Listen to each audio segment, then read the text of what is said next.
Hello दोस्तों, आशा करता हूँ सब ठीक चल रहा होगा आपकी लाइफ में। नहीं चल रहा होगा तो सब ठीक हो जाएगा। आज हम आपको अपने साथ ले जा रहे हैं एक ऐसे देश में जहाँ के ड्रामा हमारे देश में ट्रेंड करते हैं। जी, बात कर रहे हैं पाकिस्तान की, जो अब महंगाई और कंगाली की कगार पर पहुँच चुका है। पाकिस्तान का पूरा नाम है the Islamic Republic of Pakistan. ये देश आजादी से पहले हमारा ही हिस्सा हुआ करता था। आजादी की लड़ाई हमने साथ लड़ी थी। ये देश हमारे देश से एक दिन पहले आजाद हुआ था।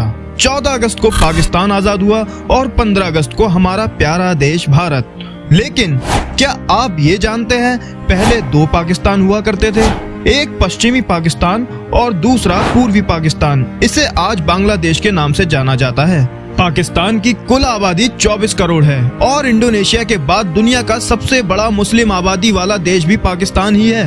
और दुनिया के सबसे बड़े देशों में पाकिस्तान को 33वें नंबर पर रखा गया है।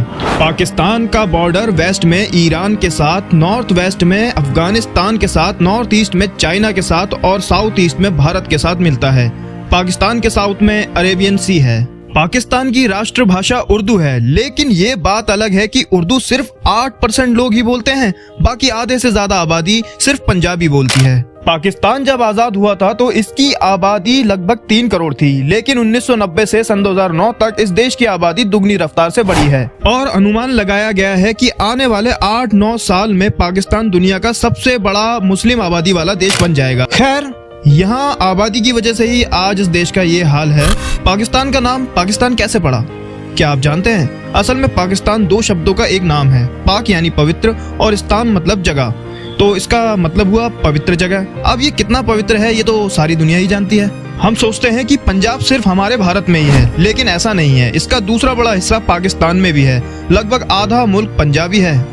यहाँ के सिख भाई भी हमारे देश के सिख भाइयों की तरह सारे रीति रिवाज मनाते हैं।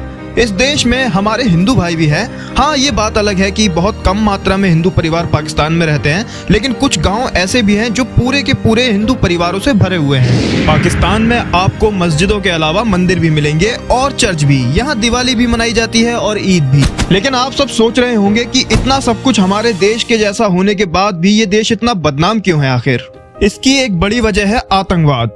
दरअसल ये देश आतंकवादियों का हब माना जाता है। दुनिया भर में ज्यादातर जो आतंकवादी गतिविधियां होती हैं, उनका लिंक कहीं ना कहीं जाकर पाकिस्तान से जुड़ ही जाता है। इसलिए इस देश को दुनिया के सबसे खतरनाक देशों की लिस्ट में 8वें नंबर पर रखा गया है। ये कितनी बुरी बात है। ऐसा नहीं कि पूरा देश ही गलत है। यहाँ के लोग बिल्कुल हमारे जैसे ही हैं। यहाँ भी मौज मस्ती, त्योहार, फिल्में शिल्में सब होता है। बल्कि ये एक ऐसा देश है जहाँ हमारे देश की फिल्में यहाँ की फिल्मों से ज्यादा देखी जाती है। यहाँ भाईजान बहुत ही फेमस हैं। सलमान खान यहाँ की हर लड़की के दिल में बसते हैं। हाँ, लेकिन संगीत में इस देश ने अपना दमखम पूरा दिखाया है। यहाँ के सिंगर्स के गाने हमारे देश में बहुत सुने जाते हैं। और भाई, यहाँ के ड्रामा तो हमारे यहाँ ट्रेंड में चलते हैं। यहाँ की टीवी एक्ट्रेस हानिया आमिर हमारे देश में खूब मशहूर हो रही हैं। और अगर आपको मेरी तरह ही खाने पीने का शौक है तो भाई बता दूं आपको, नॉनवेज खाना यहाँ पर सबसे बेस्ट है। आपको दुनिया का सबसे बेस्ट नॉनवेज खाना सिर्फ पाकिस्तान में ही मिलेगा। बिल्कुल हमारे देश जैसा स्वाद यहाँ के दस्तरखान पर मिलेगा आपको। यहाँ की राष्ट्रीय डिश नहारी है, जो हमारी दिल्ली में भी फेमस है। नहारी के अलावा भी यहाँ बहुत सी ऐसी डिश हैं जिसका स्वाद आप कभी नहीं भूल पाएंगे। वैसे तो इस देश में बहुत सारी मस्जिदें हैं, लेकिन सबसे ज्यादा खूबसूरत मस्जिद है शाह फैसल मस्जिद, जो कि इस्लामाबाद में है। इसकी खूबसूरती मन को मोह लेने वाली है। वैसे इस्लामाबाद शहर इस देश की राजधानी भी है, लेकिन खूबसूरत और डेवलप शहर भी है। इस देश का इतिहास भी काफी पुराना है, जिसमें खेवरा माइन का नाम भी आता है। दुनिया की सबसे बड़ी दूसरी काफी पुरानी खेवरा माइन इस देश में ही है। खैर, एक मजेदार बात और बता दूं आपको, इस देश में फुटबॉल खेल को सच में लात मारी गई है। यहाँ इस खेल को बिल्कुल भी पसंद नहीं किया जाता। लेकिन ये जानकर आप पूरी तरह से हैरान हो जाएंगे कि पाकिस्तान ही फुटबॉल बनाकर पूरी दुनिया को एक्सपोर्ट करता है। दुनिया की 80% फुटबॉल पाकिस्तान में ही बनती है। अगर आप कभी यहाँ घूमने जाएं, जो कि अभी ऐसा मुमकिन नहीं है, लेकिन फिर भी कैसे भी करके अगर चले जाते हैं तो अपने फोन के खो जाने की टेंशन मत लीजिएगा। यहाँ एक कानून है कि अगर आप किसी का फोन छूते हैं तो उसे अपराध माना जाता है और जेल की सजा दी जाती है। एक बात और है कि ये देश इजराइल देश का पासपोर्ट नहीं देता, क्योंकि पाकिस्तान इजराइल को देश ही नहीं मानता है ना। अजीब बात। यहाँ स्टूडेंट एक बड़ी परेशानी का सामना करते हैं। अगर किसी स्टूडेंट की शिक्षा पर 2 लाख रुपए खर्च हुए हैं तो इन्हें 5% टैक्स देना होगा। हमें तो स्कूल में ज्योमेट्री के भी 30 रुपए मिल जाया करते थे। शायद यही वजह है कि पाकिस्तान में पुरुष शिक्षित लोगों की दर 60% है और महिलाओं की 46% से भी कम है। अब जब महिलाओं की बात हो ही रही है तो ये भी बता दें कि महिलाओं को अब भी यहाँ पूरी आजादी नहीं है। इनके बाहर जाकर काम करने पर अब भी पाबंदियां हैं, लेकिन बड़े शहरों में महिलाएं काम कर रही हैं और ये महिलाएं काफी खूबसूरत होती हैं। हाँ, अब जब बात हो रही है खूबसूरती की तो आपको ये भी बता दें कि यहाँ के लोग अपने ट्रक को बिल्कुल दुल्हन की तरह सजाते हैं। पूरी दुनिया में यहाँ के ट्रक बहुत मशहूर हैं, ये बहुत अट्रैक्टिव दिखते हैं।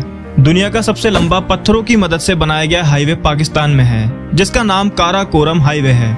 कंगाल होने से पहले इस देश ने यह हाईवे बना दिया। ये बहुत अच्छी बात है कि इतना खूबसूरत हाईवे इस दुनिया को मिला सिर्फ पाकिस्तान की वजह से। वैसे पाकिस्तान हमारा छोटा भाई है, ये हमसे बहुत प्यार करता था और हम भी बड़े भाई की तरह इसकी गलतियों को माफ कर दिया करते थे। लेकिन ये छोटा भाई बुरी संगत में पड़ गया और चीन से दोस्ती बढ़ा ली, जो कि हमारा ही नहीं पूरी दुनिया का दुश्मन है। हाँ, वही चीन जिसने हमें कोरोना का अनमोल तोहफा दिया था। लेकिन पाकिस्तान को अब चीन की दोस्ती महंगी पड़ रही है, क्योंकि पाकिस्तान ने चीन से इतना कर्ज लिया है कि अब पाकिस्तान चीन के इशारों पर काम करता है। लेकिन इसी दोस्त ने पाकिस्तान को एक धोखा भी दिया है, जिसने दोस्ती का मजाक बनाकर रख दिया। कोरोना काल में पाकिस्तान ने चीन को मास्क बनाने का ऑर्डर दिया और चीन ने क्या किया, अपने यूज्ड अंडरगारमेंट्स के मास्क बनाकर पाकिस्तान को बेच दिए। कहाँ का मास्क कहाँ पहना दिया। क्या आपको मालूम है दुनिया का सबसे ऊंचा एटीएम पाकिस्तान में है। ये एटीएम हंजा वैली में है। पाकिस्तान नेशनल बैंक का ये एटीएम 16,007 फीट ऊंचा है। खैर, कंगाली की वजह से शायद ये एटीएम अब खाली पड़ा होगा। पाकिस्तान में दुनिया की सबसे पुरानी सभ्यता का अवशेष भी है, जिसका नाम है मेहरगढ़। ये सभ्यता 6000 साल पुरानी है। चलिए अब आगे जानते हैं इस देश के बारे में। दुनिया का सबसे बड़ा इंटरनेट ब्रॉडबैंड पाकिस्तान में है। यहाँ के लोग हमारी ही तरह इंटरनेट को खर्च करते हैं, लेकिन ये लोग ज्यादातर इंटरनेट अच्छी फिल्में देखने में खर्च करते हैं। अब अच्छी फिल्में तो आप समझ ही गए होंगे कि कौन सी अच्छी फिल्मों की बात कर रहा हूँ मैं। ये देश भी हमारे देश की तरह एक खूबसूरत देश है। इनके पास भी हमारी तरह एक कश्मीर है। इतना सुंदर होने के बाद भी यहाँ टूरिस्ट जाना पसंद नहीं करते, क्योंकि बुरे लोगों को पनाह देने वाला ये देश काफी खतरनाक बन चुका है। यहाँ भी मक्के की रोटी और सरसों का साग खाने वाले लोग हैं, जो बिल्कुल हमारी तरह देसी हैं। इसलिए यहाँ भी काफी खेती की जाती है और सबसे ज्यादा खेती गन्ने की जाती है और गन्ने का जूस इन लोगों को बेहद पसंद है। अगर आप पाकिस्तान घूमना चाहते हैं तो अभी भूल जाइए। भारत पाकिस्तान के रिश्ते इतने खराब हो चुके हैं कि दोनों देशों ने वीजा देना बंद कर दिया है। लेकिन भविष्य में अगर ऐसा संभव होता है तो बता दें, अगर आपके डॉक्यूमेंट्स कंप्लीट हैं तो लगभग 15 दिन में यहाँ का वीजा आपको मिल जाएगा और 7 दिन के टूर पर आपको लगभग 35 से 40 हजार रुपए खर्च करने पड़ेंगे। लेकिन अपना आटा साथ लेकर जाइएगा, क्योंकि आटा अभी 350 रुपए के आसपास मिल रहा है यहाँ। अगर यहाँ की करेंसी की बात की जाए तो पाकिस्तान का 1 रुपया हमारे देश के 30 पैसे के बराबर है। लेकिन दोस्तों, फिलहाल पाकिस्तान की हालत बहुत ही खराब है। इस देश में कंगाली का आलम छाया हुआ है। इसका सबसे बड़ा कारण है कि पाकिस्तान में सन 2022 में एक बाढ़ आई थी, जिसने लगभग 33% पाकिस्तान को अपनी चपेट में ले लिया था। इस बाढ़ में लगभग 1700 से ज्यादा लोगों की जान चली गई, लेकिन जान के साथ पाकिस्तान की अर्थव्यवस्था भी डगमगा गई। दूसरा सबसे बड़ा कारण है पाकिस्तान पर बढ़ता हुआ कर्ज। हाँ, पाकिस्तान ने काफी कर्ज ले रखा है और अब इसका भुगतान करने में उसे मुश्किल का सामना करना पड़ रहा है। तीसरा कारण है यहाँ की गवर्नमेंट। यहाँ की गवर्नमेंट ने इतना कर्ज विदेशों से लिया है कि उसका उपयोग देश की तरक्की में किया ही नहीं और अपने घरों में ज्यादा किया। भ्रष्टाचार ने पाकिस्तान गवर्नमेंट को इस तरह अपनी चपेट में लिया है कि पाकिस्तान जैसे बड़े देश को भुखमरी का शिकार बनना पड़ा। चौथा कारण है फॉरेक्स में डॉलर का खत्म होना। पाकिस्तान में बहुत कम मात्रा में डॉलर बचे हैं। आज $1 पाकिस्तानी 250 रुपए के बराबर है। लेकिन इन सब चीजों से बचा जा सकता है। पाकिस्तान को कुदरत ने बेशकीमती चीजें दी हैं, जैसे मेवा, सेब और दुनिया की कई बड़ी खदानों में से एक सोने की बड़ी खदान। और भी कई तरीके हैं जो शायद आप मुझे बताएंगे कमेंट सेक्शन में। खैर, जो भी आज इस देश का हाल है, लेकिन हमें इनसे हमदर्दी है, क्योंकि इस देश के लोगों की कोई गलती नहीं है। क्योंकि कहीं ना कहीं आज भी हमारे दिल में इस देश के लोगों के लिए बहुत सारा प्यार है। क्योंकि ये कभी हमारे भाई हुआ करते थे। बंटवारे नाम के इस फैसले ने हमारे एक घर में दीवार खड़ी की और 2 घर बना दिए। आपकी क्या राय है कमेंट में जरूर बताएं। वीडियो को लाइक कर दीजिएगा और शेयर भी। चैनल को सब्सक्राइब कर लीजिए, आगे और भी सफर करने हैं हमें आपके साथ। मिलते हैं अगले देश या शहर के सफर में। इस वीडियो के सफर में बने रहने के लिए आपको थैंक्स कहते हैं।